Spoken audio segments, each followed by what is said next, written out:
Hi tech ज़माना है, satellite से डिमार्केशन होना चाहिए। उसमें एक एक सूद जिसका मकान जहाँ है वहाँ दिखाया जाएगा, है ना। 270 लाइन में रिलीफ नहीं मिलेगा, नहीं मिलेगा ना।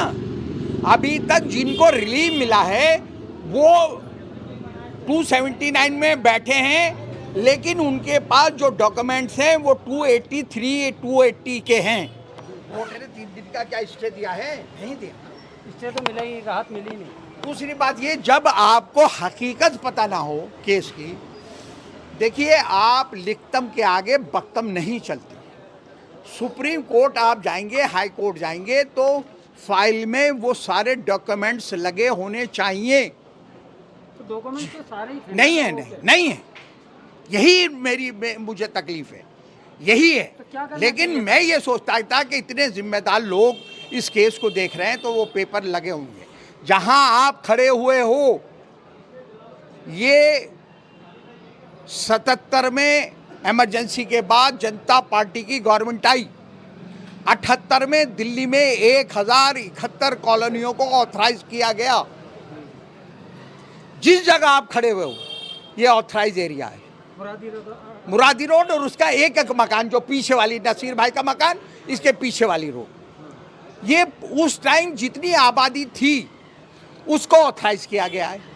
किसके द्वारा किया गया? ये सेंटर गवर्नमेंट ही कर सकता है ना। कैसे DDM? अरे आप यही बात तो क्यों नहीं कह रहे? टाउन प्लानर के यहाँ से नक्शा निकालते कहते कि भाई हम तो 47 या 47 साल पहले ऑथराइज हो गए हैं, आपका ऑर्डर 30 साल पुराना, हम 47। उसके कुछ पेपर होंगे, कुछ सारे डॉक्यूमेंट्स वो निकाले नहीं गए। भैया मुझे निकालने की ज़रूरत नहीं है, वेबसाइट पे पढ़े, टाउन प्लानर के यहाँ है, दिल्ली सरकार का जो अर्बन डेवलपमेंट मिनिस्ट्री है, सारे नोटिफिकेशन, ऑर्डर्स, तमाम नक्शे सब जगह पड़े हुए हैं। मैं काउंसलर था, मैं ऑथराइज काउंसलर अनऑथराइज में काम नहीं कर सकता, सड़क नहीं बना सकता। मैंने इसे कम से कम 10 बार मुरादी रोड को काउंसलर फंड से बनवाई है। ये ऑथराइज एरिया है। ऑथराइज एरिया को आप इंडिविजुअली किसी का तोड़ सकते हैं। कोई अनऑथराइज कंस्ट्रक्शन कर रहा, कोर्ट इंडिविजुअली ऑर्डर कर सकता, लेकिन ऐसा नहीं हो सकता कि ऑथराइज एरिया में पूरी कॉलोनी को कह देगा तोड़ देगा। वो नीचे के एरिया की अलग बात है। 279 में अगर कुछ पोर्शन अनऑथराइज कॉलोनी का आता है, उसे सेकंड स्टेप में देखा जा सकता है। ये बताइए ना, इस वक्त जहाँ हम खड़े हैं मुरादी रोड पर, जो इस टाइम पैनिक बना हुआ है, आज पुलिस का सर्वे भी हुआ, ये कॉलोनी जो है, ये इलाका जो है, ये ऑथराइज है आपकी नज़र में? जिस जगह आप खड़े हैं ऑथराइज है 78 में। तो जाइए ना, आप कोर्ट जाकर साबित करिए इस चीज़ को, ताकि लोगों को राहत मिले। आप क्यों नहीं आगे? अरे आप बात तो सुन रहे हैं, आप बात सुन रहे हैं। हम बार बार कह रहे हैं कि वकीलों को, वकील जो किए जा रहे हैं उनके साथ सब लोगों की बैठ के एक मीटिंग हो जाए, है ना। सब लोग बैठ के अपनी अपनी राय दें, मानी जाए या नहीं मानी जाए। डॉक्यूमेंट्स की बात होगी कि भाई ये होने चाहिए या ये नहीं होने चाहिए, क्योंकि जुडिशरी में आप जज के पास जा रहे हैं, आप ज़ुबानी क्या कह रहे हैं ये कोई मायने नहीं रखता। उस फाइल में वो पेपर्स लगे हुए हैं सर्टिफाइड या नहीं लगे हुए हैं। आपको सबसे पहला काम डिमार्केशन को चैलेंज करना है। ये देखिए, मैं आपको बात बताऊं, ये जो डिमार्केशन हुआ है ये मैनुअली हुआ है, हाथों से हुआ है, और हाईटेक ज़माना है। आपको कोर्ट में ये बात चैलेंज करनी चाहिए पहले स्टेप में। हम बता रहे हैं, नहीं कोई सुनने को तैयार। ऐसा नहीं हो सकता कि मैं एक आदमी का केस वो भी लड़ रहा है और एक आदमी का मैं कुछ कह रहा हूँ, दूसरा वकील कुछ कह रहा है, वो फाइल अलग बनाए बैठा, मैं अलग बनाए, ऐसे कैसे हो जाएगा? हाईटेक ज़माना है, सैटेलाइट से डिमार्केशन होना चाहिए। उसमें एक एक सूद जिसका मकान जहाँ है वहाँ दिखाया जाएगा, है ना। उसकी फीस लगेगी। आप भाई कोर्ट में जाइए, कहिए कि भाई 2, 2.5, 3 लाख जो लगेंगे हम पेमेंट करेंगे, सैटेलाइट से डिमार्केशन करवा दीजिए। सैटेलाइट से डिमार्केशन हो जाए, फिर आप ये कीजिए, टाउन प्लानर के नक्शे, यूडी के नक्शे, वो वहाँ आप फाइल में लगाइए कि साहब हम तो ऑथराइज में आते हैं, हम तो अनऑथराइज में नहीं आते। सर आसिफ साहब, जिस तरह से 277 खसरा नंबर पे सारे डॉक्यूमेंट्स जमा कराए और पुराने डॉक्यूमेंट्स भी दिखाए, 279 में अभी तक क्यों नहीं दिखा पा रहे हैं? 279 में अभी तक क्यों नहीं दिखा पा रहे हैं यहाँ पर? 270 लाइन में रिलीफ नहीं मिलेगा, नहीं मिलेगा ना। अभी तक जिनको रिलीफ मिला है वो 279 में बैठे हैं, लेकिन उनके पास जो डॉक्यूमेंट्स हैं वो 283 280 के हैं। वो उस ग्राउंड पे उनके पास जो राशन कार्ड है, उनके पास जो पासपोर्ट है, उनके पास जो है। लेकिन जब यूडी ने उसने रेवेन्यू डिपार्टमेंट ने डिमार्केशन किया है, डिमार्केशन में वो 279 में दिखा रहे हैं। लेकिन ये इंडिविजुअली गए, इन्होंने कहा कि साहब हमारा पासपोर्ट है सरकारी, इसमें ये एड्रेस लिखा, ये खस रहा है, मेरा राशन कार्ड है इसमें ये है, मेरा बिजली का बिल जो है वो मेरे इस पेपर पे मिला हुआ, इसमें ये 283 खस रहा है, इसलिए उन्हें इंडिविजुअली दे दिया। अब यहाँ एक ये हो रहा है कि साहब इंडिविजुअली जा रहे हैं, लोगों को स्टे मिल रहा, गलत बयानी कर रहे हैं। एक आदमी भी वो बता दे जो 279 में स्टे लेकर आया हो इंडिविजुअली नहीं देगा, कोर्ट नहीं देगा। मिसगाइड किया जा रहा है, तो यही कहा जा रहा है कि मिसगाइड करा जा रहा है। जो अगर सुनिए बात, 280, 283, 284 के जो डॉक्यूमेंट्स लेकर जाएंगे उनको रिलीफ मिल जाएगा, वो चाहे बैठे या नहीं बैठे। लेकिन अगर कोई भी 279 में इंडिविजुअली जाएगा, कोर्ट उसको रिलीफ नहीं देगा। सर ये तो उम्मीद कर बैठे हैं कि कल से इंडिविजुअली जाएंगे सबके सब। यही बात, यहाँ क्रेडिट की लड़ाई हो गई ना, कि क्रेडिट मुझे मिले चाहे एरिया भाड़ में जाए। पीआईएल का क्या है? पीआईएल क्या खारिज हुई? मुझे तो खारिज हुई है नहीं हुई? मुझे तो मैं छोड़ो, फिर ये होगा वो तो सुनिए, तो बात वही बता रहा हूँ ना। सलमान खुर्शीद साहब तो कांग्रेसी हैं, बहुत बड़े वकील हैं, मुझे बड़ी हैरानी है। जो डालने वाले हैं वो तो 8वीं पास हैं वैसे, है ना, लेकिन वो तो बहुत काबिल थे, उन्हें तो कम से कम बता देना चाहिए था ये पीआईएल नहीं बनती है, इस पर पीआईएल नहीं डाली जा सकती पीआईएल खारिज हुई है नहीं हुई है। पीआईएल खारिज हुई है नहीं हुई हाई कोर्ट में आज, ये बता दीजिए आज जो चल रहा है। मैं ये बात कह रहा हूँ, पीआईएल एक्सेप्ट हुई या नहीं, हाँ वही हुई या नहीं हुई? आप इतना मुझसे पूछ लीजिए कि आपकी पीआईएल एक्सेप्ट हुई या नहीं हुई। अमानतुल्लाह खान बोल के गए हैं कि एक्सेप्ट हो गई, हाँ कोई खारिज नहीं हुई, एक्सेप्ट हो गई, बोल के दिखा दे मेरे सामने, बोला है वीडियो में, मेरे सामने बोल दे ना, आपसे वीडियो में चलाऊंगा मैं। मेरे सामने बोल दे। सर अब हल क्या है मसले का? लोग परेशान जो है ये बताइए। आप लोग क्यों नहीं साथ मिलकर काम करते? आप हुए अमानतुल्लाह खान, ये देखिए, तो आप लोग मैं एक बात बताऊं आपको, मेरी आदत है, मैं बिला वजह की बातों में ज़्यादा, चाहे मेरा लहजा सख्त हो, आप उसको कह सकते हैं कि दो टूक बात कर रहा था आप याद करिए सर। सुनिए बात, नहीं, मैं जब कुछ लोग पैरवी कर रहे हैं, यहाँ का एमएलए पैरवी कर रहा है, मैं अपनी दुकान आके खोलता, आप भी ये कहते हैं यार अपनी अपनी दुकानें खोले बैठे हैं यहाँ। लेकिन मैं देखते देखते थक गया, जब आज पीआईएल डली तो मुझे इंतहा लगी कि बिल्कुल इंतहा होगा, इसका मतलब ये तुड़वाना चाहते हैं। तो मैं 9 बजे यहाँ आया, मैंने हर चंद कोशिश करी कि बाय एमएलए की कि सब लोग बैठ जाएं, वकील इन्होंने बुलाए रखे थे, हर आदमी से 50,000 रुपये दिलवाएं, इंडिविजुअल डलवाने, 40-50 लाख रुपए ले गए वकील अभी मैं थोड़ी देर में यहाँ। तो सर वो तो यहाँ की भलाई के लिए किया होगा ना उन्होंने, क्या कुछ नहीं, मैं बात बता रहा हूँ, मैं हूँ, आप ले जाओ, आप डालो, मुझे कोई एतराज़ नहीं है, आप प्रोफेशनली हो, आप फीस लोगे, मुझे इस बात पे कोई एतराज़ नहीं है। मुझे एतराज़ इस बात पे था कि कम से कम अगर हम कुछ डॉक्यूमेंट्स आपको देना चाहते हैं तो आपको हमसे भी बात कर लेनी चाहिए।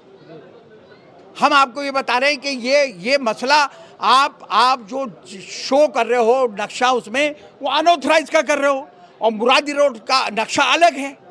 ये नसीर भाई के घर के पीछे ये जो रही है, कम से कम इतने लोगों को रिलीफ मिल सकती है, क्योंकि ये इतना एरिया ऑथराइज है। 76 में 47 साल पहले ये ऑथराइज हुआ हुआ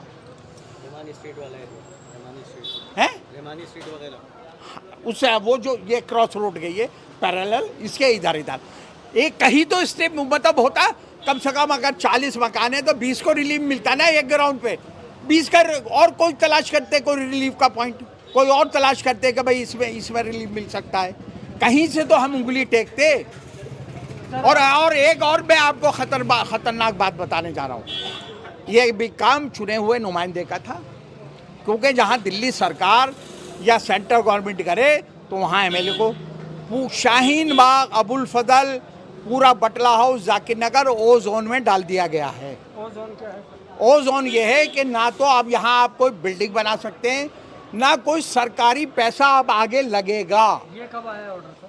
ये ऑर्डर आ गया, इम्प्लीमेंट हफ्ते 10 दिन 15 दिन में ये हो जाएगा। और वेबसाइट पे आप देख लो, 2041 का जो मास्टर प्लान बनाया है उसमें ना तो एमएलए फंड लगेगा, ना काउंसलर फंड लगेगा, ना एमपी फंड लगेगा, ना यूडी का कोई फंड लगेगा, ना सड़कें बनेंगी। इसकी पैरवी क्यों नहीं हुई अभी तक? ये कोई आज रातों रात कोई हुआ है? ये कम से कम पिछले 2 साल से प्रोसेस चल रहा था दिल्ली सरकार का, और इसे ओजोन में डाल दिया पूरे जामिया ने। आखिरी सवाल करूंगा, जैसे आप यहाँ पर अलग बोल रहे हैं, अमानतुल्लाह खान अलग हैं, आप लोग एक साथ मिलकर उधर बीजेपी वाले कहते हैं यहाँ के जो नेता हैं, यहाँ के जो लोग हैं हमारे पास आए तो सांसद के पास जाएं, हम लोग कुछ ना कुछ करेंगे यहाँ के लोग, खुद वो चिल्ला देखिए मैं आपको एक बात बता दूँ, कोई अगर गलत फहमी में है कि काउंसलर बचा देगा, एमएलए बचा देगा, एमपी बचा देगा, कोर्ट का मैटर कोर्ट के ज़रिए ही हल होगा, याद रखिएगा आप। जो भी ये बात कह रहा है वो मिसगाइड कर रहा है। लेकिन हाँ, एमएलए हो, काउंसलर हो, एमपी हो, यहाँ की आरडब्ल्यूएस हो, उसे कोर्ट का रास्ता ही अपनाना है। और कोर्ट में ज़ुबानी कुछ नहीं चलता है, लिखतम के आगे बख्तम नहीं चलती है कोर्ट में कि मैं बीजेपी से एमपी हूँ। चीफ जस्टिस कहेगा होगा चल बाहर निकल, उसकी सेहत पे क्या जोर पड़ रहा है? आप जिस ग्राउंड पे उसने डेमोलिशन का ऑर्डर पास करे हैं, उस ग्राउंड के अगेंस्ट हमें डॉक्यूमेंट्स पेश करने हैं कोर्ट में। इसमें आप कहो कि बीजेपी से रिलीफ मिल जाएगी, मैं नहीं मानूंगा इस बात को। तो अब कल क्या, आखिर में छोटी सी बात में बताइए, कल क्या करने वाले हैं आप? और नहीं देखिए, मैं तो अगर सब लोग साथ बैठने को तैयार हैं, है ना, अगर देखिए ऐसा नहीं हो सकता कि एक आदमी का वकील अमानतुल्लाह करे, एक मैं खड़ा करूं, वो कुछ बोल रहा है, उसका कुछ बोल रहा है। भाई ये तो यही हो सकता है ना कि भाई सब बैठ के वकीलों के साथ मशवरा करें, आरडब्ल्यूएस जिम्मेदार लोग, हम लोग बैठें, जो डॉक्यूमेंट्स की ज़रूरत हो जहाँ जहाँ से मिल सकते हैं, कुछ हम निकाल के देंगे, कुछ वो निकालेंगे, कोई आरटीआई के ज़रिए।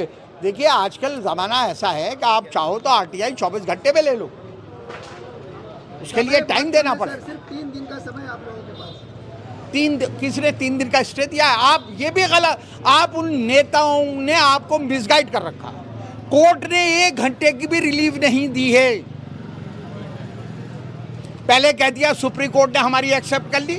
अरे सुप्रीम कोर्ट ने तो जो नोटिस चिपकाए थे उसमें ही कहा था कि आप सबके घरों पे नोटिस चिपका दो जिससे उन्हें पता चले वो पार्टी नहीं है और ये वो हमारे पास आ सकते हैं। ऐसे ही हाई कोर्ट ने कहा है कि आप आ सकते हो। उसने कब कहा चौथे दिन नहीं आ सकते? उन्होंने कहा क्या? गए थे सर, वो भाई जो यही बात हम कह रहे हैं, हमारी बात यही कड़वी है ना। आप चौथे दिन चले जाओ, 5वें दिन चले जाओ, 6ठे दिन चले जाओ, कोर्ट ने कब मना करा आपको? अब रिलीफ कैसे मिलेगा सर यहाँ पर? भाई कोर्ट का तो कोर्ट के जरिए ही मिलेगा। आप ही लोग तो कराएंगे। मैं कहूँ मैं दिलवा दूंगा कोई? अच्छा सुनिए बात, मैंने फिर कहा लिखतब के आगे बख्तब नहीं चलती। जब कहा आप कपिल सिब्बल को खड़ा कर दो, चाहे सलमान खुर्शीद साहब को खड़ा कर दो, जब तक फाइल में सारे डॉक्यूमेंट्स नहीं लगे होंगे कोई भी रिलीफ नहीं मिल सकता। याद तो लगवाएंगे वो डॉक्यूमेंट। तो हम तो देने को आए थे, तो सुनने को तैयार नहीं है ना। कौन नहीं सुना? विधायक सुनने को तैयार नहीं। अब ये तो आप पूछ लो। वकील जब हम यहाँ आए थे यहीं वकील बैठे हुए थे कहीं, उनसे पैसे दिलवाए जा रहे थे। आप डॉक्यूमेंट्स देने को तैयार हैं? हैं? डॉक्यूमेंट्स हैं आपके पास, देने को तैयार हैं? भाई मेरे नहीं है, सरकारी डॉक्यूमेंट्स हैं, वो भी निकाल सकते हैं, वो भी वो पेपर निकाल सकते हैं। वो तो सरकार हर डिपार्टमेंट में रखे हुए हैं पेपर। रिलीफ मिल सकता है? बिल्कुल मिलेगा, 100% मिलेगा। जब वो पेपर आप नहीं ला, ये कोई मेरी कोई जायदाद है वो मैं लिए बैठा हूँ घर पे, मैं दूँ या ना दूँ? अरे वो तो सरकारी डॉक्यूमेंट है, हर डिपार्टमेंट में रखे हुए हैं। आप जाओ सर्टिफाइड कॉपी निकलवा लो और वो फाइल में लगा दो। हम तो ये बताने आए थे कि भाई ये मसला है, क्योंकि हमें एक बड़े जिम्मेदार आदमी ने कहा कि ना नक्शे में तो मुरादी रोड दिखाई नहीं दे रही। अभी तक इन्हें नक्शे में मुरादी रोड ही नहीं दिखाई दे रही। मैंने आगे बताया भाई तुम्हारे पास जब अनऑथराइज का नक्शा है तो मुरादी रोड अनऑथराइज के नक्शे में कहाँ से दिखाई दे जाएगी? मुरादी रोड तो ऑथराइज है। अच्छा, जब उनकी समझ में आया अब मुरादी रोड का मैटर, अनऑथराइज का नक्शा। आप समझ गए मेरी बात?